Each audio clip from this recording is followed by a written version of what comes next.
window was open the whole time. I guess it was kind of warm last night.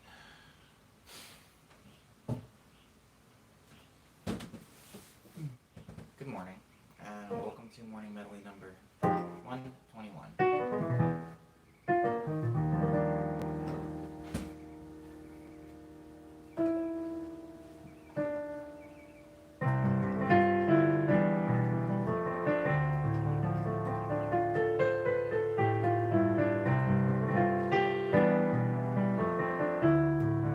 Wow, Maddie and Cyber on time as usual. How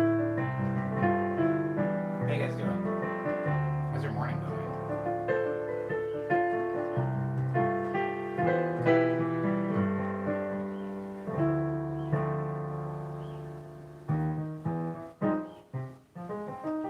I just paid less than $8 for a full tank of gas. Jesus Christ.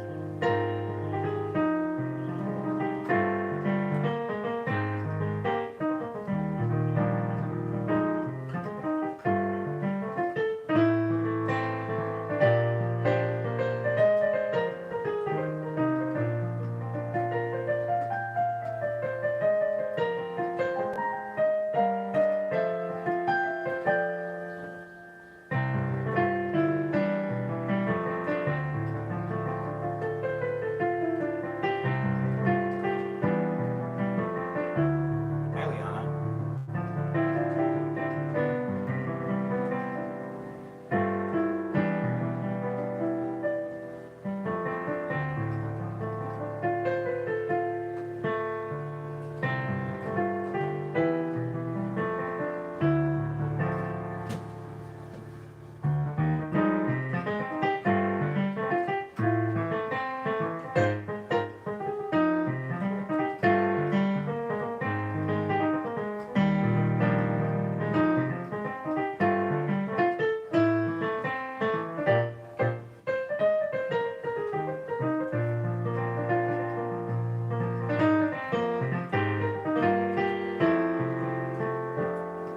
I burned myself yesterday with hot oil, and I wasn't expecting it to do that thing where it like puffs up like a burn, like a blister. But it did. I'm okay. What is all the racket? What is this? It's not garbage day. What are they doing here?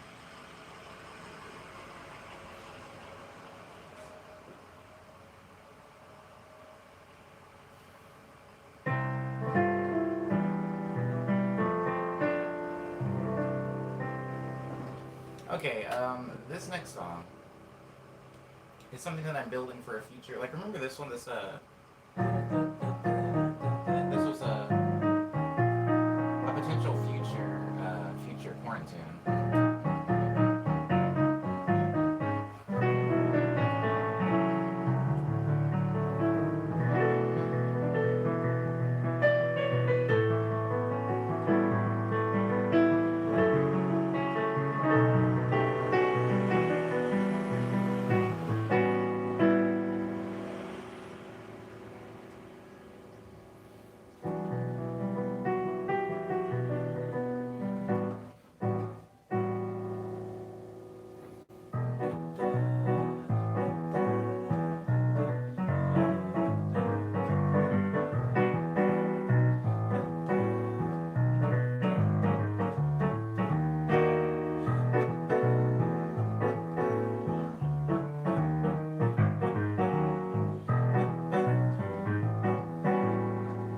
That song is still kind of on the burner, or on the back burner.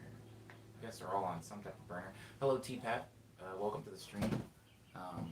Thanks for taking some time to join. Um, but I started this one yesterday. I started a song like it's hard to hear without the beat, but it doesn't. I'll play an example of it of what I have recorded of it so far. Maybe towards the end of this stream, even though it's not a production stream.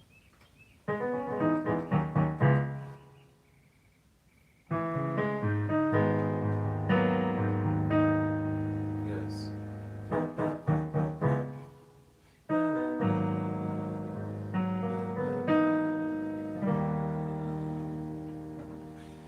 And then once it breaks into the chorus, I have it go.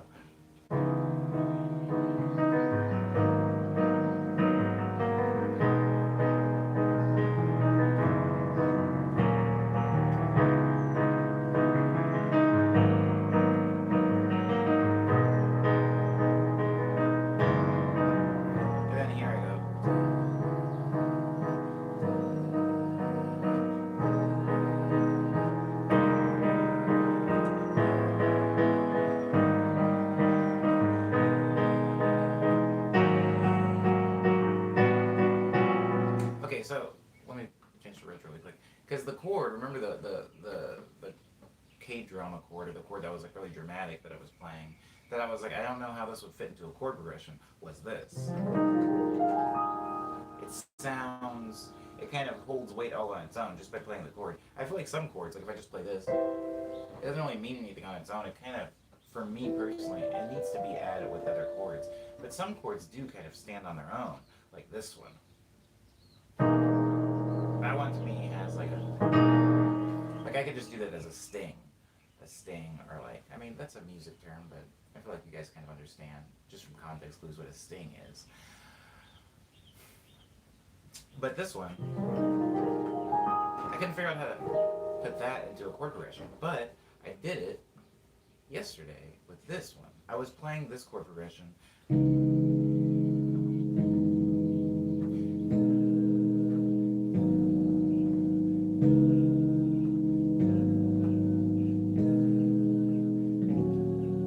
Just kind of like a real, like a descending chord progression. But then I thought, what if I threw the like little dramatic K drama chord in the middle of there? Even though it doesn't necessarily fit in with the rest of them, it kind of adds this cool, like, unexpected move in the progression, going from here to here to here and then to here. Kind of, it like brings everything up a little bit. Going from here, right up. Um, but when I played that, or when I started arranging that, I realized that that is something that I've actually done before. The rise from here to here.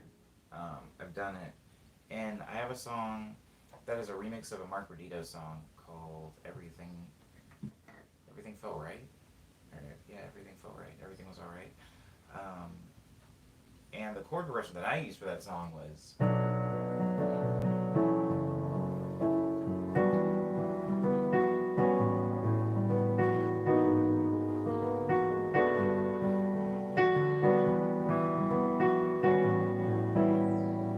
So if I start that again. Hello, Joshua. Welcome to the stream. Um, this chord progression.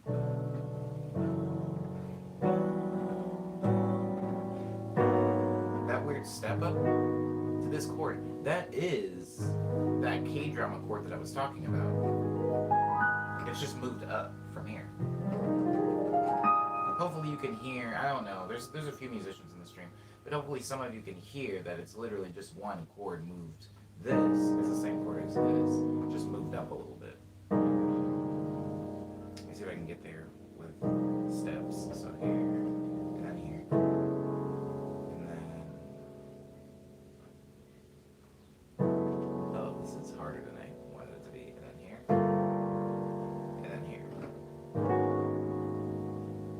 So that falling from one into another one, that falling from one kind of like tense chord into a much more chilled chord that makes more sense, I guess, a much less dissonant chord, is a thing that I had actually done before. And the first time that I did it, it was a kind of like a I don't want to put this. First time that I did this, it was an accident. It was me just kind of like messing. Well, I don't want to say it was an accident, but it wasn't done necessarily with any knowledge informed intention. It was kind of just me like moving my fingers around trying to hit weirder chords, or like throw kind of like a monkey wrench in the mix. And so I think going from this chord progression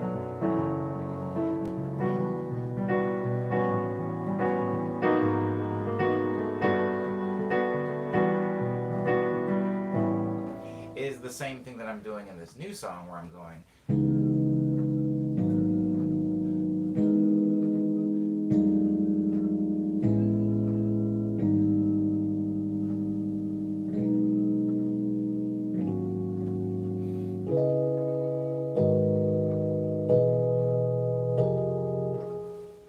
The only difference is in the Mark Rodito remix, I'm going from the weird chord into a straight chord. I'm going from the weird chord into a straight chord. And in this example, I'm going from a straight chord into a weird chord.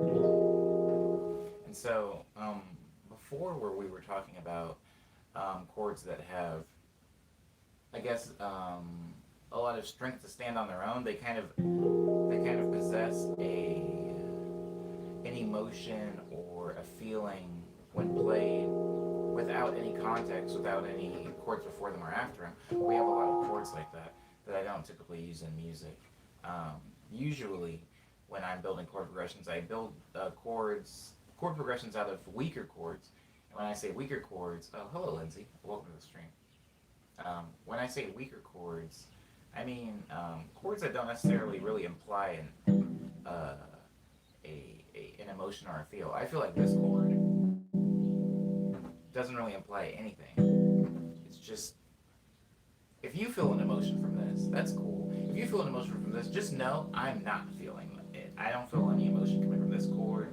I don't feel any emotion coming from this chord. I feel like the like crunchier, or like the more dissonant and clumps together I make a chord, I can kind of get something out of it, like that. When instead of just playing this, oh, that even has kind of a feel. That chord does have a feel. Basically, though, when I'm building chord progressions, I'm building a. There's been a lot of parrots coming back lately.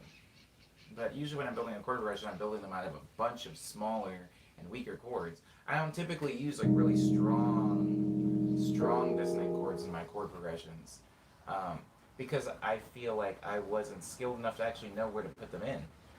Even as recently as yesterday's stream, when I was playing that chord, and I was like, it's very good, but I don't know how I could put that into a chord progression. Just in 24 hours, I figured out how to put it in a chord progression, which is simply by going.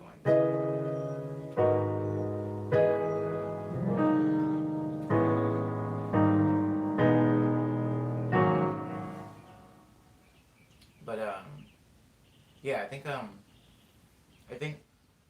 that's something that I'm going to be spending a little bit more time doing, because I do have several chords like that. I do have a lot of chords that are like kind of weirder, or that I usually just kind of vamp in the stream while I'm talking, like right now, while I'm like kind of getting a point across. There will be kind of chords that I'll just hit as like stings, and I'm trying to going forward find the place for these chords, because I do now believe that they all can fit in a chord progression, a typical chord progression. And not only that, they can make a typical chord progression like spicier.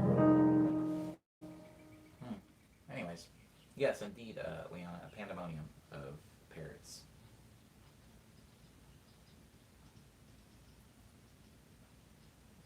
Wow, I don't have my water today. I feel like I have cotton mouth. I'll be right back. I'm gonna get my water.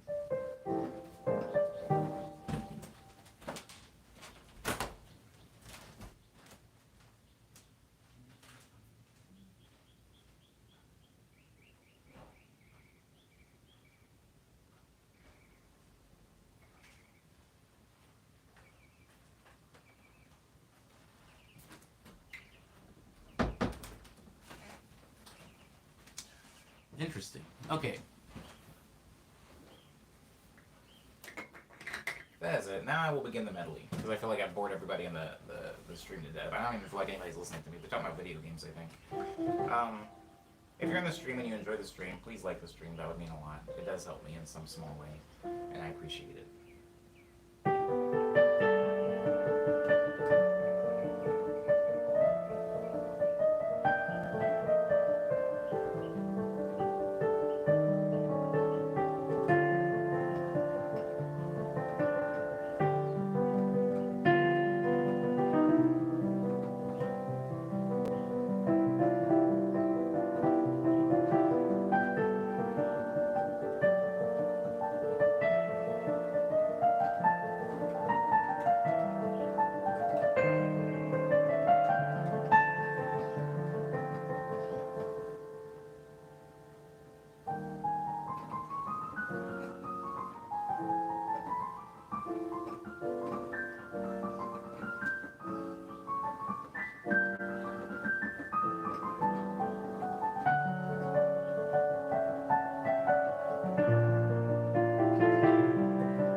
Word up, Cyber.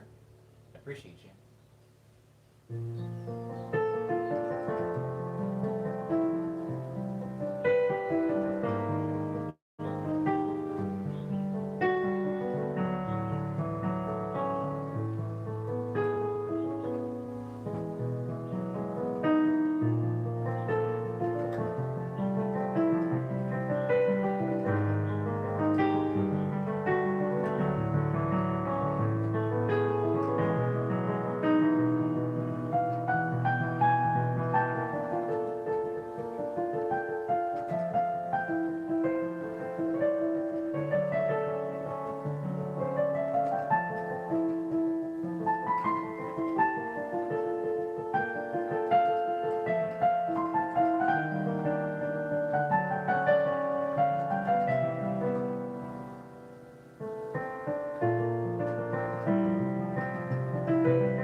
D-pad gaming.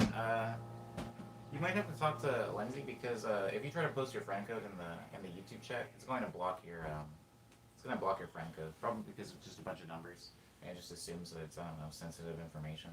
So I'm sure there's a workaround because I think I've seen Lindsay do it before in the stream.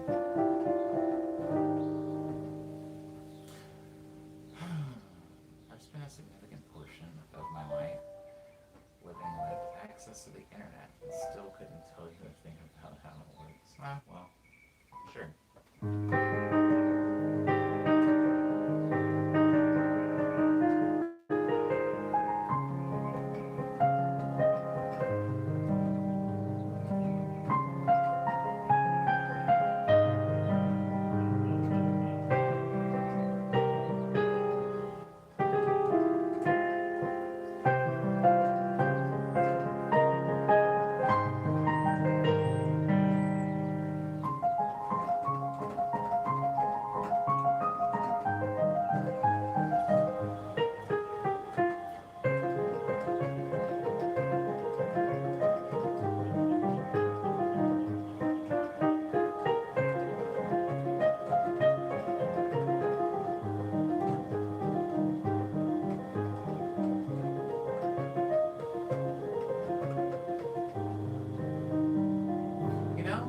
Oh, hi, Sam. I'm actually. Oh, hi. Whoa, Neobo, I remember you. How have you been? I haven't seen you in the stream in a minute. As far as internet goes, I'm actually a little nervous about doing my production streams because my production streams, if I get the OBS stream figured out, it's going to be on my computer, which goes off of the internet in my apartment, which isn't the best. I have Spectrum internet, which everybody in LA kind of complains about. It's really poor. It's bad internet. It's just awful. The only reason that the streams go as smoothly as they do go is because I stream from my phone. I use my T-Mobile internet. I just use my mobile data, and my data in my phone is like 5 times faster than the internet in my apartment. So I tend to not use it, but I don't know. We'll see. Hopefully, I can figure something out because it's pretty awful. Enjoy the rest of your shift, I suppose, Potato Gaming. But thank you for being in the stream. I appreciate you. I'm glad you weren't here for very long. Hardly knew you. Cyber says, if you want to do a test stream, let me know online or something so I can help you. Proper streaming settings and your internet can keep up. Yeah, word up. Thank you. Appreciate you, Cyber.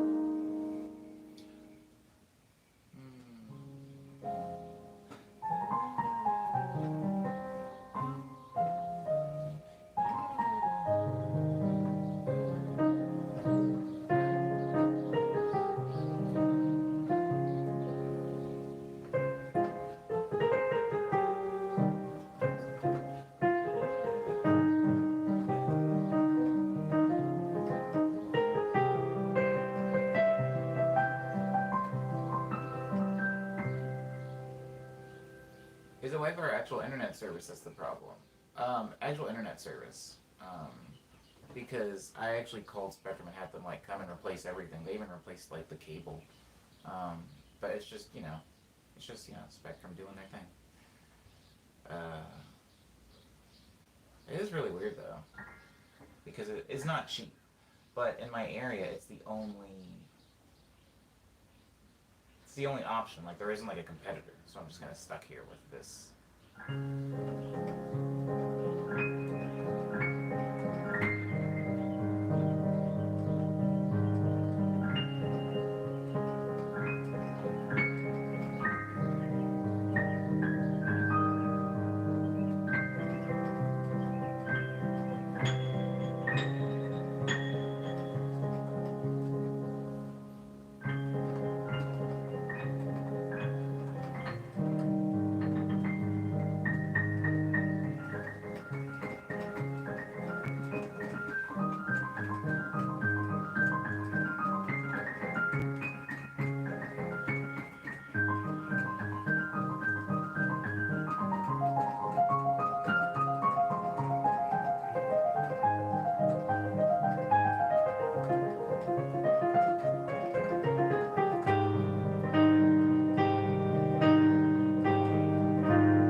song is called Over and Under.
Wow, that's so interesting.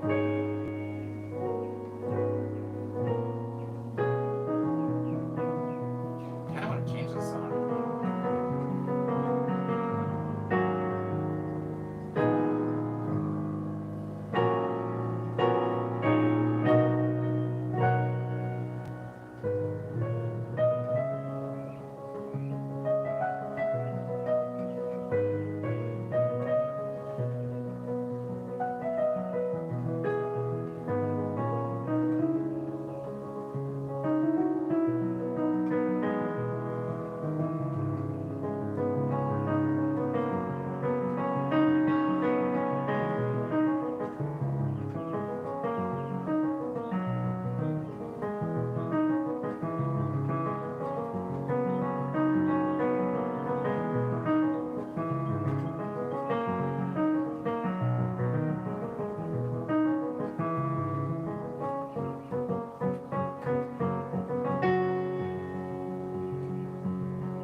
Sam asked me if I'm ready for the heat wave.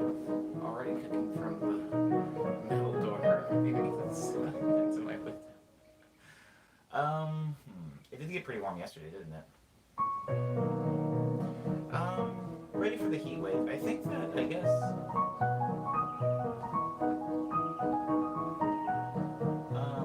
I don't have like central AC, so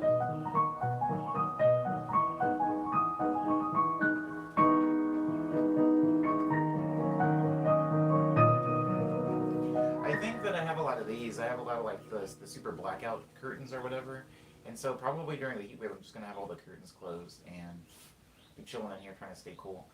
I think that I think that my smoothies help, right? Because it's like a cold treat, so that helps a little bit. But um, yeah, I mean I'll be okay. The thing is, like the heat doesn't hurt me as much as it hurts some people because of Arizona, being like born in Arizona. But like it will get hot in here for sure. And I'll just like make a bunch of smoothies. I'll make like 3 a day for myself. It is gonna be burning through a lot of my supplies, but yeah, I think that helps. The curtains definitely help because when I first moved in, I had the typical things that like all LA apartments come with, where it's like the little like clickety clackety shutters that are really loud. I got rid of all of those in the apartment and replaced them with these, um, maybe a year ago, a couple years ago, and so um, it shouldn't get too bad. I'm also on the second floor, so I get more of like a a breeze. I'm gonna put up the screens on the door because I took them down during the winter. I'm gonna put the screens up on the door, have the front door and the back door open so I can get like a consistent flow of air. But there's only so much I can do without the central AC to help out. Hmm. No, for sure though, Sam. I mean, the summers in LA are no joke. I would say the summers in LA, like LA, Nevada, Arizona, or California, or Southern California, Nevada, Arizona are like pretty awful. Like I wouldn't say that even LA is that far behind Arizona. I would just say that Arizona is like like high teens, like usually like get to like 115, and my body doesn't feel a difference between it, like stops feeling it. Once I get to like 105 degrees, everything above that it just feels like 105 degrees. And so I feel like LA, once LA does get into its triple digits, like we did with our heat wave like 2 years ago, it was rough because even in the time that I've lived in LA, I've been kind of spoiled by LA weather. So some of my acclimation from Arizona did, become weak, and I just wasn't using it, I guess. Whew, okay.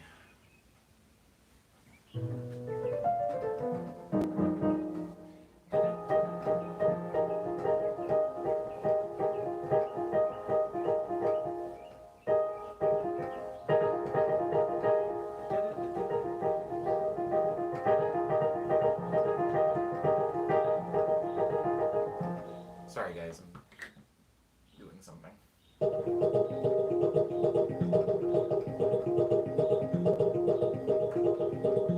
It's weird. It's so interesting.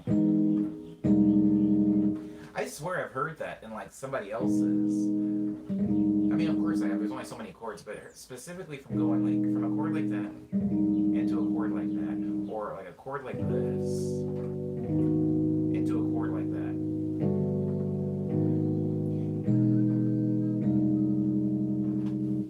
I've heard like some like neo soul or super jazzy guy do something like that. Maybe it was like Thundercat or something. Anyways, Maddie's talking about the sunny weather or the lack of it in Seattle.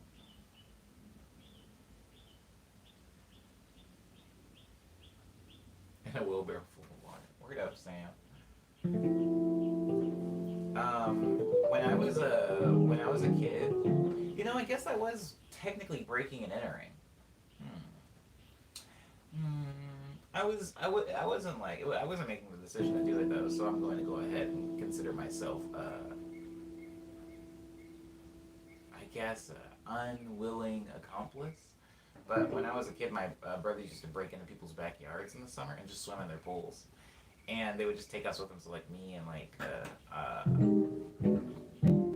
my little sister. Hmm. Yeah. Yeah. I mean, that was cool. That was cool. It was fun. I guess I just didn't really understand. I knew what was happening was like in some way wrong because I knew that we needed to be like on the lookout or like be like kind of quiet so we can like listen for like a garage door sound or something like that. But yeah, we didn't have a pool either. That's so interesting. And I can remember like having to leave in a hurry, like jump fences, but I don't think I knew really what was like happening. Come on, get out of here. See, this is the problem with no screens. The bugs, it's just a free for all in my apartment. Okay. We all love rain, but in moderation. Hello, Max. Welcome back to the stream. Haven't seen you in a minute. Hope that everything is well with you. Yesterday, I started a new song for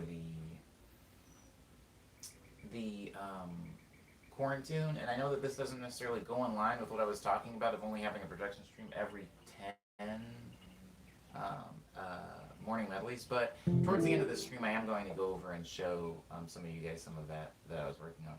But it is Friday, and what's really funny is Friday streams are usually pretty slow, and it even has persisted in the quarantine. Even though I know most people don't really have anything to go to or anything to do, there's still a slow drug in the Friday streams. I think that you can't really kill the Friday attitude. You still feel Friday, even though you know there's nothing you can do. You still feel it. It still feels like a Friday. Like I woke up today going like today's Friday. I look at the stream almost as it's like as if it's a job, where it's like, oh well, at least I don't have to stream tomorrow. And what's funny is even on Saturdays and Sundays when I don't have to stream, it's not like I sleep in or anything. I just work out for longer, and I start working on music way earlier in the morning. I'll usually start working on music around like 8 a.m. Because I know I don't have to take a break to do this. Yes. I stopped the medley about halfway through. I'm going to play French Lavender now because that's one of the newer songs.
guess spiders aren't annoying to me.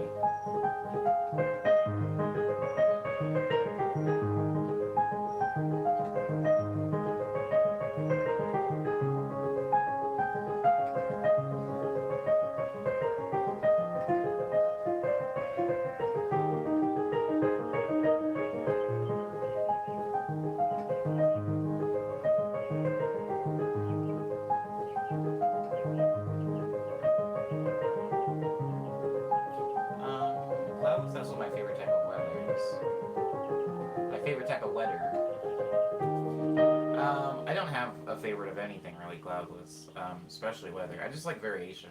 If you give me If you give me 5 straight days of any type of weather, I need it to change. Even if that weather is like pleasant, 70, sunny, partially cloudy Los Angeles weather, I need like some overcast. I need like something every now and then. I don't really particularly like any weather over others. Now, that being said, we were talking about heat waves, right? I don't really particularly enjoy heat waves, clouds, just because they're painful. But most weather doesn't cause me pain. You know, getting a little wet from the rain doesn't cause me pain. Sunlight doesn't cause me pain. Overcast doesn't cause me pain. So I like pretty much any weather condition as long as it's changing to some degree. Um, and I also, yeah, I don't like to be cooked. And I don't like to be. I guess you can also get so cold that it's painful. Um, when I was in Detroit, I always refer to my story about being in Detroit because that's the coldest I've ever been in my entire life, and actually like was hurting me to breathe. Like something about the air going like it was hurting to breathe a little bit. Super weird. I didn't know that was a thing that happens when you get really cold, but yeah, I would prefer to avoid the extremes that are going to cause me pain, cloudless. But other than that, I kind of just I'm cool with about any just about anything, as long as it's not consistent. A lot of people will talk about oh, LA's got the best weather and we love LA and all that stuff.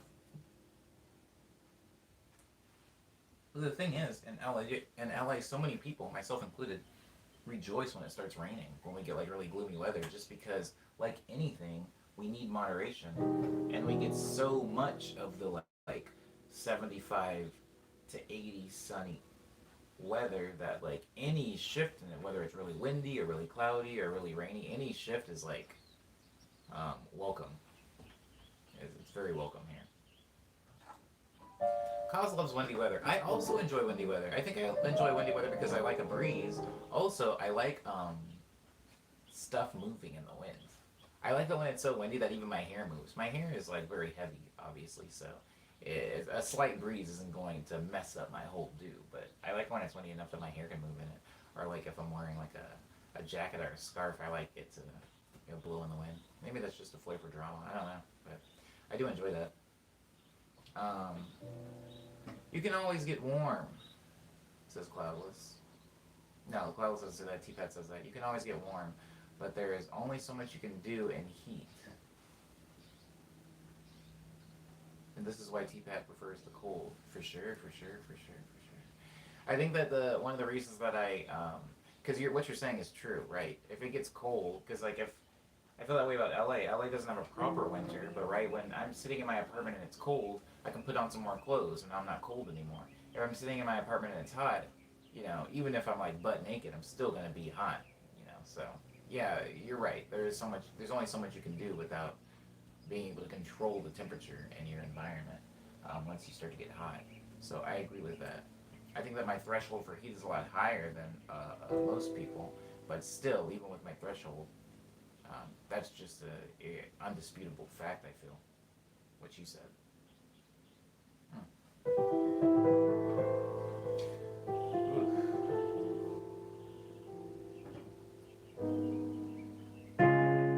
I love that.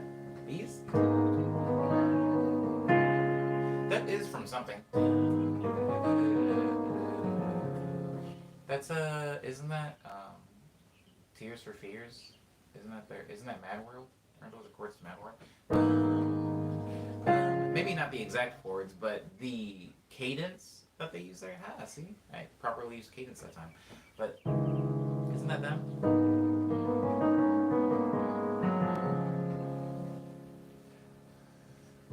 that's the intro chord, or this is the starting chord to the Witchy song.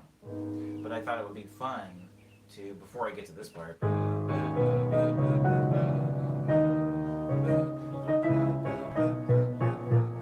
I got to that part, if I started with that chord and I managed to go into that lighter chord,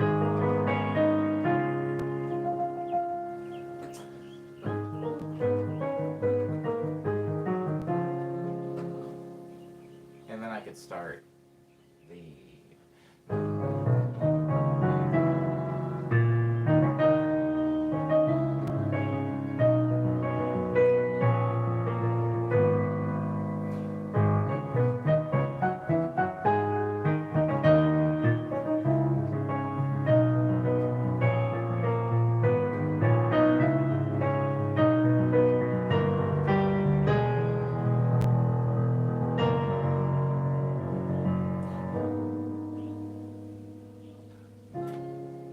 something like that. Oh my god, the flies are really coming in.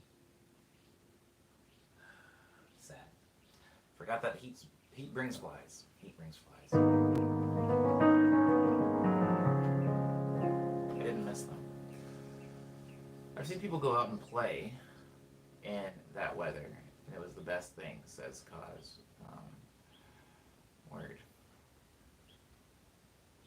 I'm really hooked on this Power Rangers game on my phone. When I told myself before I downloaded it not to get addicted. It's hard not to get addicted to mobile games, Cloudless.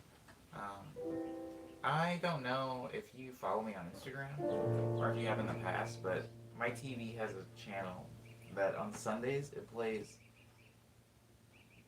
Well, it plays Power Rangers, but it doesn't play Power Rangers. It plays Super Sentai. It plays like the original. I don't need to tell you how Power Rangers was made. You know what happened and why we have Power Rangers today. But I want to kill you. Get out of here. Yeah, leave. Okay. I don't need to tell you how Power Rangers was made. You already know. But it plays the original. It plays the original Power Rangers, like the Japanese one, called Sentai. And at first it was like really really cool, but like funny, because just every Sunday it plays a marathon of like one series. So if you like start watching the series at midnight, you'll watch the entire series maybe twice through, because every season of Super Sentai only has 52 episodes, roughly somewhere between 48 and 52 episodes. And so I've watched like full series of it, and when I was a kid, I liked Power Rangers because I was a kid and Power Rangers was on TV and it was something to see. But seeing, hi scattering noises. How have you been? How have you been? I haven't seen you on YouTube stream before, but I hope everything is going well with you, and thank you for taking the time out of your day to come into this one. I don't even know if I shared this one on Instagram, but you're here anyway. I appreciate that. Super Sentai, I thought I wouldn't be into as an adult, especially because I couldn't watch Power Rangers right now. I couldn't watch and enjoy Power Rangers. But I didn't realize how sterilized America made Power Rangers. Like, I don't know. I guess I don't really understand Japan versus America as far as censorship, because I know that there are certain things that happen in Japan that are incredibly censored. I won't get into details, but there are certain things in Japan that are like super, super censored.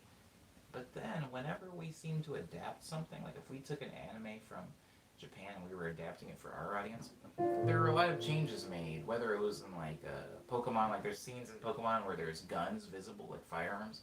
There's those scenes where they've like done away with it. They took away the gun so that you couldn't see it. In our version of it, there's some other things. I'm not going to get into specifics, but like a lot of weapons were removed, and a lot of things that would have been seen as vulgar and for impressionable kids was removed from the American version of a lot of anime.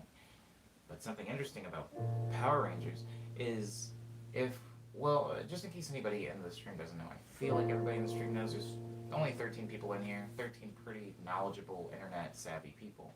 But Power Rangers is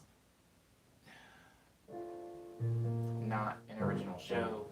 There was a show in was a show in Japan called, what was it? Chojin? No, it wasn't Chojin. It was something Sentai Zoo Ranger.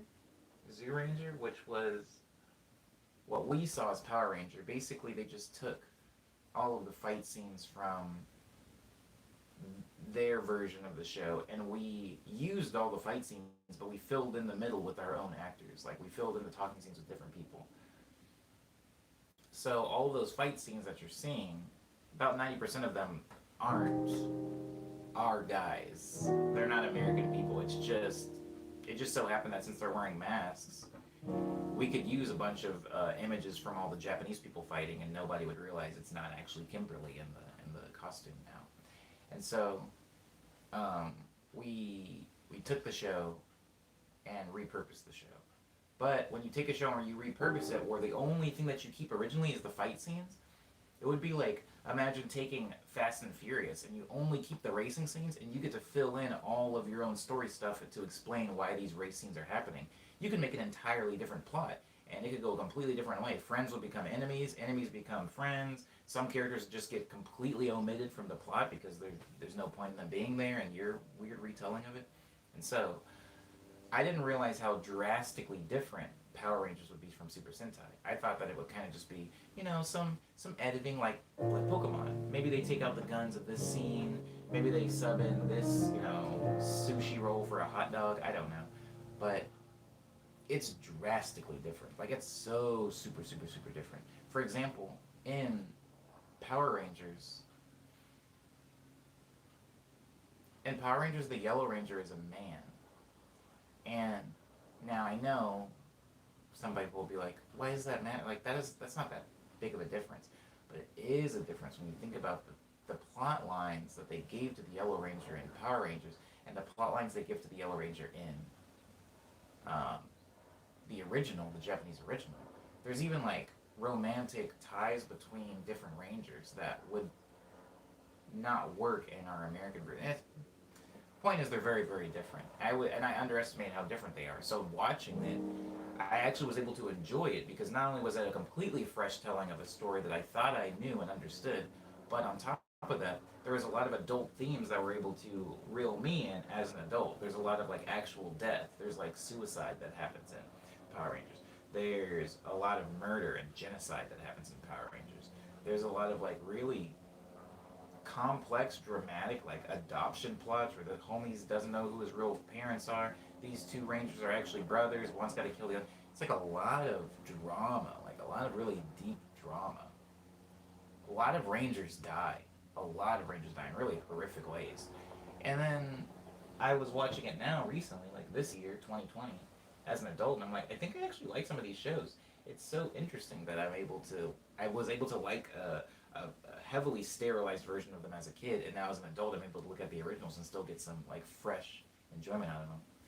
That was pretty cool. Anyways,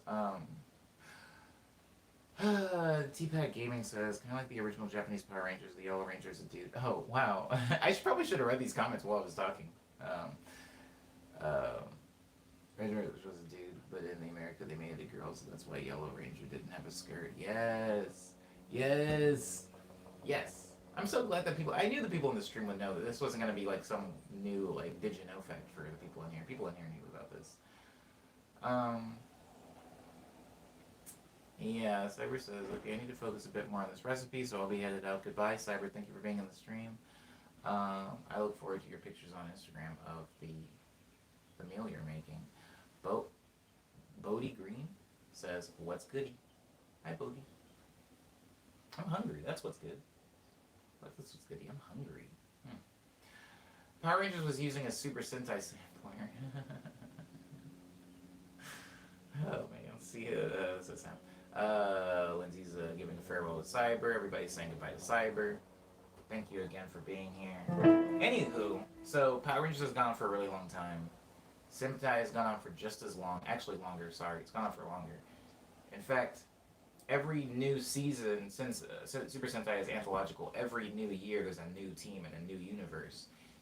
So, I don't really want to get into this bit, but you know how, like, Power Rangers moved on. I was like, Power Rangers, now it's Power Rangers in space, and sometimes there's the same people that were carrying over from one series to another. In Japan, that does not happen. In Japan, it's like everybody is self-contained in their own universe. I think America was trying to tie it together to hold on to some actors and stuff like that, but that's not how it happened in Japan. And so you're able to look at these different seasons of a show, which sometimes they're always different actors. Most of the time, they're different actors, and they're directed by different people. They're written by different people, so they have a very different feel from season to season, which I do appreciate. So one person can't even really say in totality across the board, hey, I don't enjoy Super Sentai. They could maybe say, I don't enjoy this one season, because there are seasons that I don't enjoy as much as others. But the show has been going on for like 48 seasons with 50 episodes a season. There's no way I'm going to watch all of this. That's a colossal waste of my time. But I have seen about 5 of them so far. Very good, very enjoyable. I've got leftover bakery treats from yesterday, says Maddie, for breakfast. Where not? I'm not sure exactly what I'm going to eat, but I gotta eat something. Okay, so I really don't like that this burn is here. I feel like, unfortunately, I've talked through the entire stream, but it's a Friday stream, which is okay, because Friday streams are kind of the deader ones, so it'll give me more time to cook up whatever we're doing on Monday. If I'm going over news, I think I'm going to spend a little bit more time on it today, on the news, a little bit more time on the releases. When I was in Arizona, so we're talking 5-6 years ago, there's a helicopter over here. We're talking 5-6 years ago, 6-7 years ago maybe, 7-8 years ago even. Oh my God, how long have I liked this dude? That was like a full 8 years ago. Jesus, I've almost liked this artist for 10 years. There's an artist in Japan that goes by Dede Mouse, who makes music. I'm not going to get into what kind of music, but he's a very good producer and songwriter, and he has a style of cutting up vocals, and bending them to make new melodies. And when I was in Arizona, he was a pretty big inspiration for me. In fact, like when we get the songs like Bon Bon and Jolly Pop. Ooh, I'm trying not to get annoyed at this helicopter right now. When we get into tracks like Bon Bon, and Jolly Pop, and Paprika, these were songs that I had that were very, they combined an amalgamation of different inspirations that I had, but it's like I was doing a lot of vocal chopping and vocal editing, and kind of the blueprint for that was a lot of Dede Mouse stuff. Dede Mouse was able to manipulate voices and original samples in a way that completely made a new and original sound, and I did really appreciate that.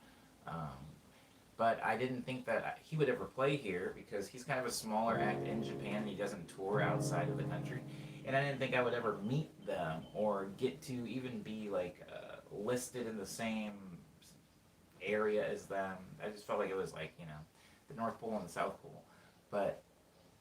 My most recent song, called The View, is actually included on a compilation that features Dede Mouse works too. Like we're on the same compilation together, which is really cool. Like that was a much bigger accomplishment for me than I think a lot of other people realize. Whether or not you've heard the song, it was like a pretty large undertaking for me, and I got to be featured with some artists that some which I had liked for maybe a few months, and some that I had liked in Dede Mouse's case for pretty long time, several years, and so that was really cool.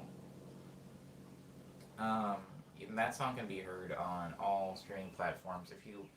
If you want to know what the compilation, which is called Lazarus, is listed under, it's under Attack the Music. Sorry, I keep looking in the stream, and my brain is trying to talk about the news, but then I'm seeing things in the stream, and my brain gets like. In the chat, and my brain gets like derailed because it's 2 different subjects. But yeah, go listen to that if you can. When I was making that song, it was actually initially intended to be a release for. It was intended to be a release for Speed Dream 2. If you listen to Speed Dream 1, you know the general story and what it's built around. I wrote the song.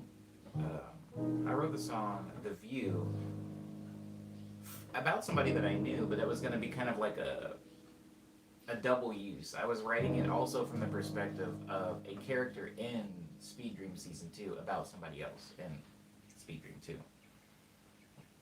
And so, if you listen to the song, if you listen to the song "The View," that's why it has that sound that it has. "The View" has a sound that's I would say more aligned with Speed Dream and with like the song "Catching Up." If you've heard my song "Catching Up," they're very similar sounds. In fact, when I'm playing live, usually I'll play "Catching Up" and "The View" right after each other. I'm talking about for years. That song is quite old. Um, the song is quite old, but um, I ended up not because Speed Dream 2 is a nightmare and it's taking so long. So I was like, I would just kind of like to have this song out because I feel like it's so old that my sound is even changing a little bit. My sound's even changing a little bit, so I thought it would be cool to do that. So that song is out. That's my most recent single that I released. So I guess check that out. Um, on Under Attack the Music's compilation entitled Lazarus. As far as other bodies of work, I have two. I have two bodies of work that I put out last year. I'm trying to wait for those songs or those releases. Hold on. T-Pat says your first song I ever heard was Amnesia. It was on my Spotify recommendations. Oh, that's interesting. That's interesting because that was a single as well. Amnesia was supposed to be included on a body of work, T-Pat, and I thought that releasing it as its own like loose single that it wouldn't do as well. But there are quite a few people that have come in and said that that was the song. That was the song that they heard first. So I appreciate you, T-Pat. Did you enjoy it? I don't even know what that the genre of that song would be.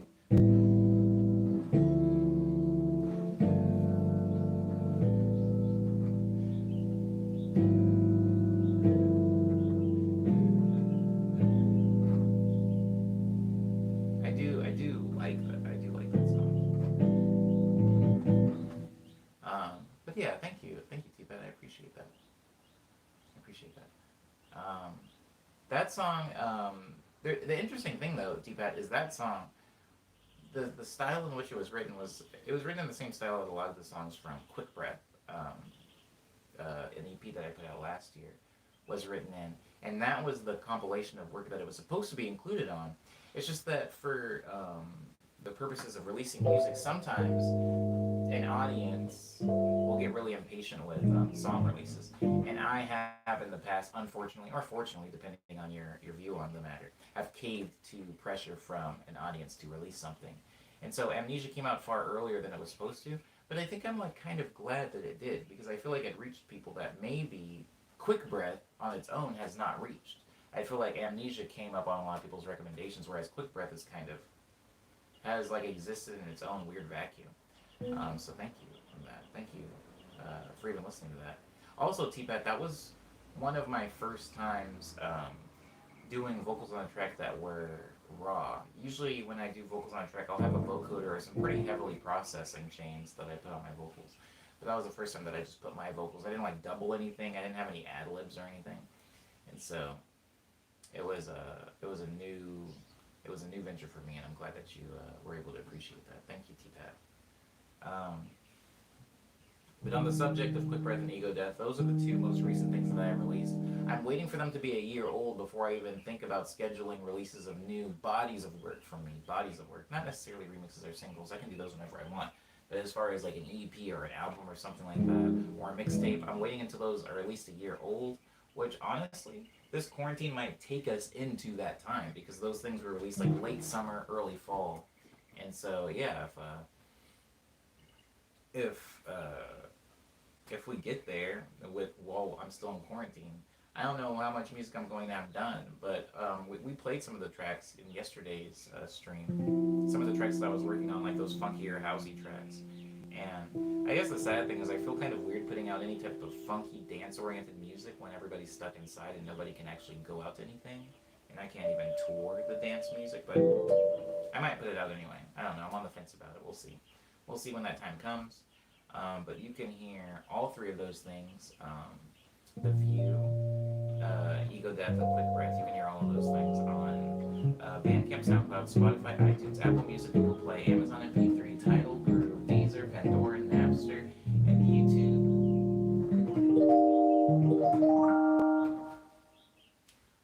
TikTok is all people dancing. I'm like, oh, this is true. This is true, Sam. You know what's interesting? I don't have TikTok. I don't have TikTok, and there's no way of me knowing when TikTok people use my song in their videos, except somebody will just text me and they're like, "Hey, man, like I saw a TikTok that had your song in it," and I was like, "Oh, that's cool." Um, I don't know how to see that though, because I don't have the TikTok app, and I thought about downloading the TikTok app just to see that stuff like that, but I feel like I've not had it for this long. I might as well just stay where I am. Why bother? Um, People need exercise music too. This is true, Sam. I don't know if I'm anybody's exercise music though, but people do need to exercise to music. I think that because streaming is down like 20% right now, like music streaming is down 20% just because people are in quarantine. Like I think a lot of people erroneously believed that people being stuck in their homes would mean that people would stream music more often. And I was like one of the only people of like my friends that was like, I don't think that's true. I think that it's actually going to go down. I think that people are going to listen to my music less if they can't go out. And I ended up being right. Now I know that there's a lot of like factors in here at play that are kind of weird that don't exactly equate to a person listening to my music. For example, a lot of boba shops would play my music, and if boba shops aren't open to the public and they're not playing music in there, then I'm probably not getting the stream from that. Or if somebody listens to my music while they're going to work, you know, on the bus or driving to work or whatever, and they no longer drive to work, probably not listening to my music right now. So I know there's a lot of factors in this at play, but music streaming is down. Not down, but it's down from what it was at. It's down 20%, if that makes sense.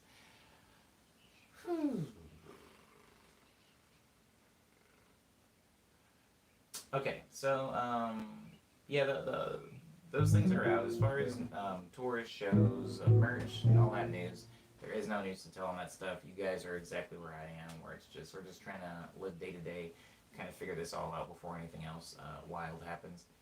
I am doing my quarantine series still every Tuesday. I put up a new video and song idea on YouTube that I made throughout the week.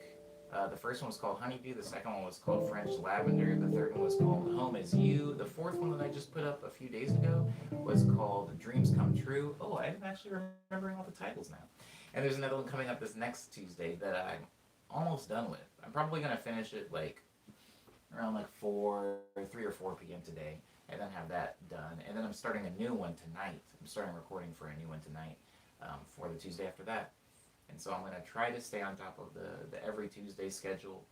It's always difficult to have music-based schedules, right? It's always, like somebody that has like a podcast, especially if it's like a review podcast or something like that, it's a little bit easier to stay on top of things because you're not really having to create something out of thin air every week, you know? But when it comes to like making a song every week, it's a little bit harder. It's a little bit harder, especially if you want to make the song good. Like I can just put out like a doo-doo song every week, but I kind of try to make it at least sound somewhat good. So yeah. Okay, just realized yesterday Shoto Clone says quarter circle forward punch. I've been listening to it since it came out, and I haven't known until I learned Marvel 3. Whoa! I hadn't known until I learned that. Interesting. You know what's funny, Sam? Yes, it is a Shoto Clone. It's in its entirety. Shoto Clone, from its arrangement to its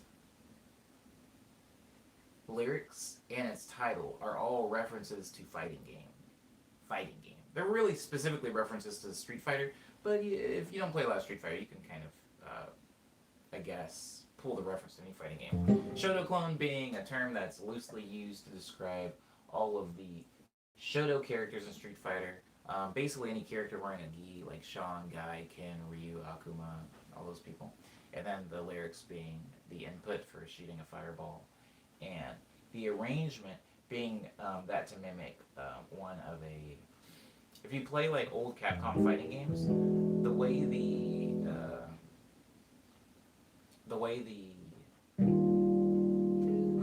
even like Samurai Showdown, the way the music would work in it is they would do like intro of one instrument. It was usually a shakuhachi, especially because of like the Japanese culture thing. But eventually, it turned into like a guitar riff.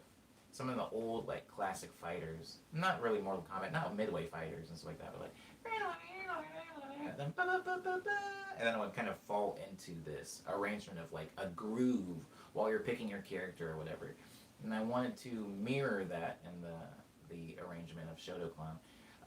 As Shotoclone developed as a song, that became more and more veiled in layers, especially once I added the percussion.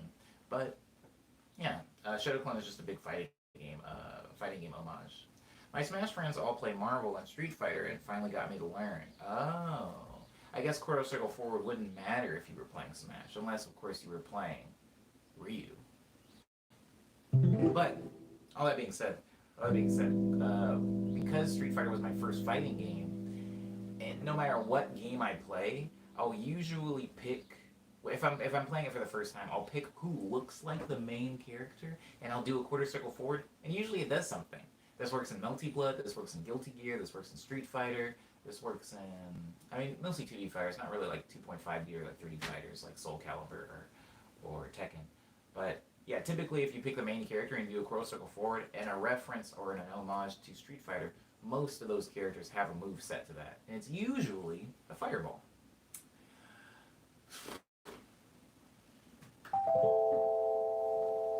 I think we did it, guys.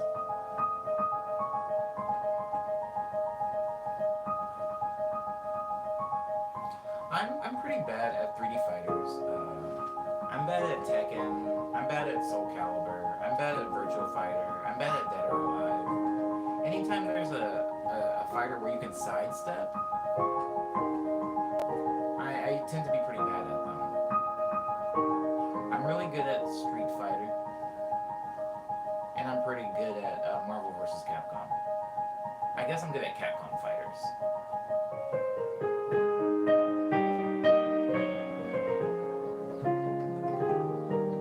I'm also not very good at Smash, but that's because Smash in my brain doesn't register as a fighting game. And I'm not gonna get into like that heavy debate on like whether Smash Bros is or is not a fighting game. But I think that when I'm playing Smash Bros, my brain goes into like this really weird place that it goes to when I'm playing Mario Party. If that makes sense?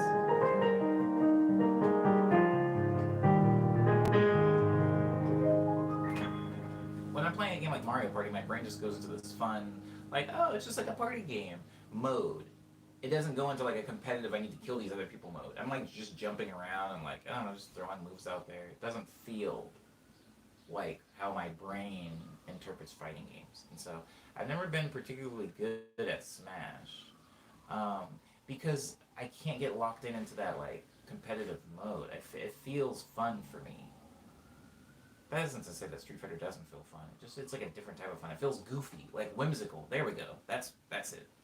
It feels whimsical to me.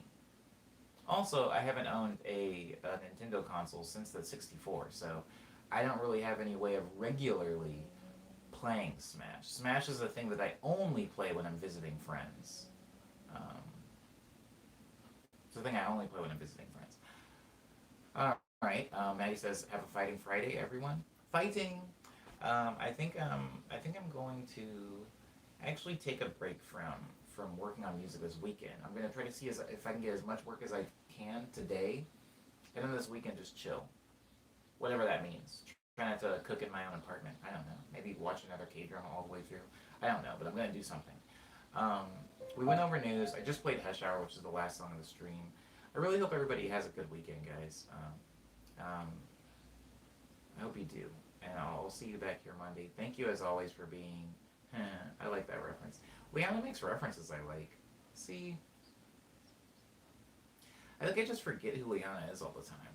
Not like as a person, but I think I forget, like, you'll make a reference to something and I'm like, whoa, I didn't realize you liked that thing. And then by the next stream, my brain is already refreshed and I've forgotten what type of person you are. And then you'll say something that is perfectly in line with the type of person you are, but it always shocks me. I'll learn eventually, Leanna. I'm sorry. Thank you for being in the stream. Lindsay, thank you. Enigma's still here. I didn't even realize you were...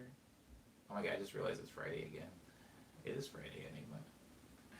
It is. All right, y'all. Thank you for being respectful of me. Thank you for being polite to each other. I will see you here at Monday's stream, Morning Medley number 122. Until then, please be safe. I don't know. Eat food. Do whatever you do. Just don't get sick and die. And until next stream. You did ask me a question, Enigma. Did I answer the question? Sorry. Hold on, guys. Did I answer the question, Enigma, that you asked me? Or have I just like straight up been ignoring you this entire time? If I have, I'm very sorry. I appreciate you coming into the streams all the time. Did I answer your question?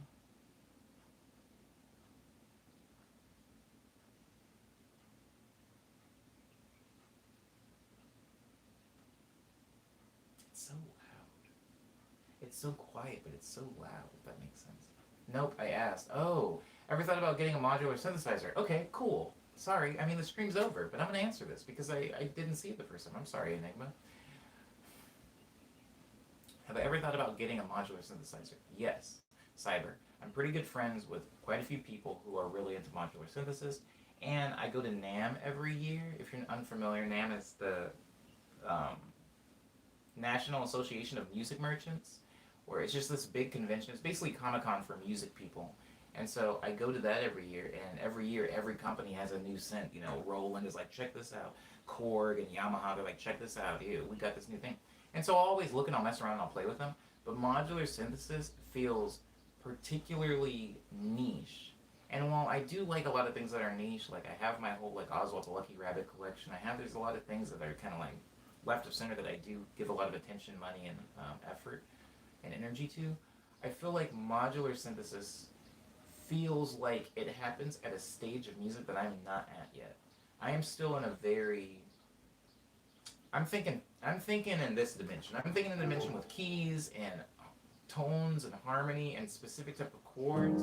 Like I just figured out how to use this in a chord progression. I'm on that wave. I'm on like a very specific harmony growth wave. I'm trying to grow as that type of musician. And I feel like modular synthesis does not lend itself to complex and targeted chord progressions. Modular synthesis is very, very good for sound design. You can make some really interesting sounds. Sometimes a lot of modular synthesizers will make a sound and there's really no reliable way of recreating that same exact sound to a T again. It has a random nature to it, you know. This kind of like amorphous blob of sound, which can be very exciting and very useful. It's just for me, I am very much in like my chord progression bag and not necessarily my sound design bag. Sound design versus arrangements versus sound design. I'm more of an arranger and composer than I am a sound designer. And I feel like if I ever get to a point in my music career and artistic path where I'm more geared towards sound design, I probably will get into modular synthesis. Enigma, that's a really good question. If there is somebody in the stream that does not know what modular synthesis is, I am very sorry. This was all trash. This was just me saying gibberish. Basically, it's a very niche form of designing sound that is both expensive and complicated. It's like no, I don't even want to come up with an analogy. Guys, we gotta go. Maybe I'll talk about more in a future stream. Maybe I'll just have a stream about modular synthesis. If you can remind me, I would actually do that. Alright guys, I hope you enjoy the rest of your weekend. Ava.